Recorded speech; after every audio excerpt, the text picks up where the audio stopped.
Apakah ada batas kan?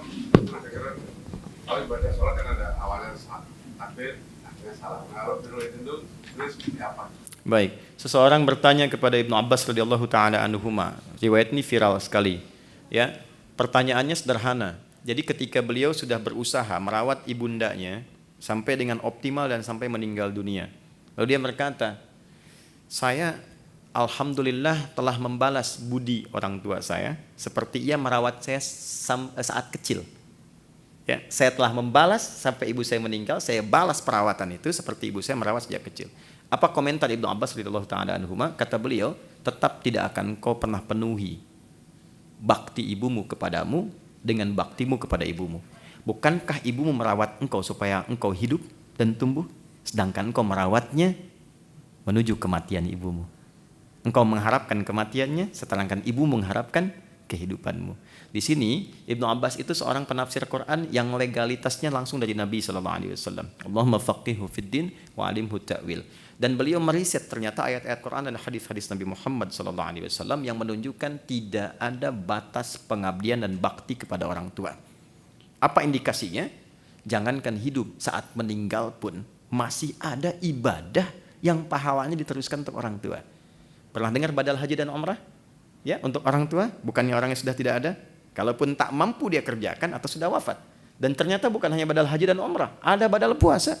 Seorang datang kepada Rasulullah, ya Rasulullah, ibuku meninggal, aku ingin berbuat baik, boleh nggak puasa untuk ibu? Kata Nabi, lakukan. Pernahkah dengar kita bagaimana kita seseorang menyembelih saat korban diniatkan kepada orang tua yang telah meninggal? Ada dalilnya. Ada dalilnya dan boleh dilakukan. Imam Ahmad bin Hanbal juga akan menegaskan itu. Jadi batas kepada orang tua itu tidak ada batasnya sampai katapun sepanjang kita masih berkehidupan. Bahkan kalau ingin wafat pun masih berbuat baik, ada lagi Pak. Bagaimana caranya? Di hadis Muslim dengan 9 lafaz. Ya, idza matal 'abdu aw idza matal insan inqata'a sa'iru 'amali illa min thalathatin. Jika wafat seorang manusia yang beraktivitas, terputus semua amalnya kecuali 3. Apa itu? 1, shadaqatin jariyah, sedekah yang terus mengalir. Ada seorang anak, ibunya bapaknya sudah meninggal, dia mau sedekah karpet misalnya di musola ini Pertamina, atau sedekah baca mushaf Quran, disimpan di situ. Lalu anak ini meninggal, mushafnya masih ada. Ya, karpetnya masih ada. Itu kalau disujudin, dibacain terus, bukan hanya untuk anak itu, karena konsep dasarnya untuk wakaf orang tua atau sedekah untuk orang tua, ngalir ke orang tuanya juga.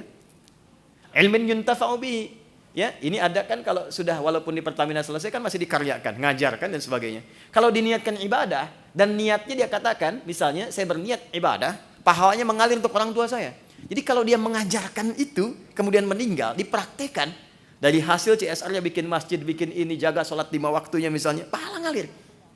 Wa walidin salihin yad'u lahu. Kalau ini masih hidup, anak soleh yang berdoa untuk orang tuanya. Jadi sekali lagi tidak ada batas birrul walidain dari seorang anak pada orang tuanya. Allah taala alam bissawab. Oh iya, saya lengkapi sedikit. Seorang anak yang selalu meniatkan pekerjaannya untuk bakti pada orang tua, itu Allah langsung jawab di dunia tanpa menunggu akhirat. Jadi di akhirat pahalanya, di dunia Allah desain segala kemudahan yang mengiringi aktivitasnya. Anda kalau sedang eksplorasi, kesulitan dan sebagainya, coba minta doa orang tua. Datangi orang tua, baktikan orang tua, itu akan ada pengaruh. Ya, ini kelihatan sederhana, tapi sayang Allah kadang-kadang dilekatkan lewat ridhonya kedua orang tua. Dan itu konsepnya sudah banyak. Ada pekerja, 3 orang bekerja, kehujanan. Kemudian singgah di sebuah gua, ketutup sama batu besar. Di Al-Bukhari, panjang sekali hadisnya. Ya, salah satu di antara mereka mendorong nggak bisa, 2 orang nggak bisa, 3 orang nggak bisa, 3-tiganya. Maka mereka sepakat menggunakan rumus Al-Maidah di ayat yang ke-35. Ya ayyuhalladzina amanu taqullaha wabtaghu ilaihil wasilah. Maka tawassul, cari wasilah. Di antara yang bertawassul itu dengan amal solehnya terhadap orang tua. Seperti Anda, Pak, bekerja, Ibu, kerjanya banyak dan sebagainya. Dia dedikasikan pekerjaannya untuk berbakti pada ibunya. Jadi setiap pulang dia akan siapkan makanan dengan susu yang diminumkan langsung di ibunya. Nggak pernah makan kecuali ibunya dulu. Hasil pekerjaannya demikian. Satu kali begitu datang, sebelum meminumkan susu, menghidangkan makanan, ibunya tertidur di luar jadwal. Maka kata beliau, saya tetap menyiapkan susunya, saya pegang di samping beliau sampai bangun. Saat bangun pun, ibunya nggak sadar karena sudah tua, nggak sadar bahwa anaknya sudah berdiri lama.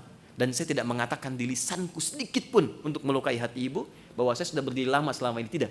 Saya tetap minumkan dengan penuh bakti dan memohon taat kepada Allah. Ya Allah, jika memang amalan itu menjadikan ini bernilai di dalam dirimu, bernilai darimu, maka mohon bebaskan kami dari kungkungan batu ini. Didorong menggelinding batunya. Dan sudah banyak kisah termasuk dosa-dosa yang ingin ditobati. Ibnu Abbas mengatakan, apa ibumu masih hidup? Ayahmu masih hidup? Karena aku tidak melihat bakti kepada orang tua yang mendatangkan cepatnya rahmat Allah diturunkan. Wallahu ta'ala alam bissawab. Terakhir, satu lagi. Masih ada? Untuk harta atau untuk ibadah? Batas minimal untuk berbakti pada orang tua adalah berdoa. Itu paling minimalnya. Ya, karena itu banyak doa di Quran disebutkan, termasuk di Quran surah ke-17 misalnya ayat 23 sampai 27, itu yang kita bawa ke dalam keseharian kita. Rabbighfirli wa liwalidayya warhamhuma kama rabbayani shaghira. Nanti menariknya begini, nanti kalau waktu ada yang lebih luas lagi kita bisa rincikan. Doa saat antum mau nikah kaitan dengan orang tua ada tidak? Ada. Doa saat antum bekerja dapat proyek nih, sukses. Ada lagi doanya dengan orang tua. Dan itu komplit. Quran surah 46 ayat 15 misalnya. Doa saat sedang berkeluarga nih. Terus kita merasakan, karena akan dibalik. Apa yang kita perlakukan ke orang tua, antum punya anak, itu akan berbalik tuh. Karakternya akan sama. Nah saat itulah antum merasakan, itu cepat berdoa. Ada doanya juga. Ya, jadi minimal, bakti paling rendahnya itu kita bisa berdoa. Karena tidak mengeluarkan apapun, hanya perhatian-perhatian yang baik.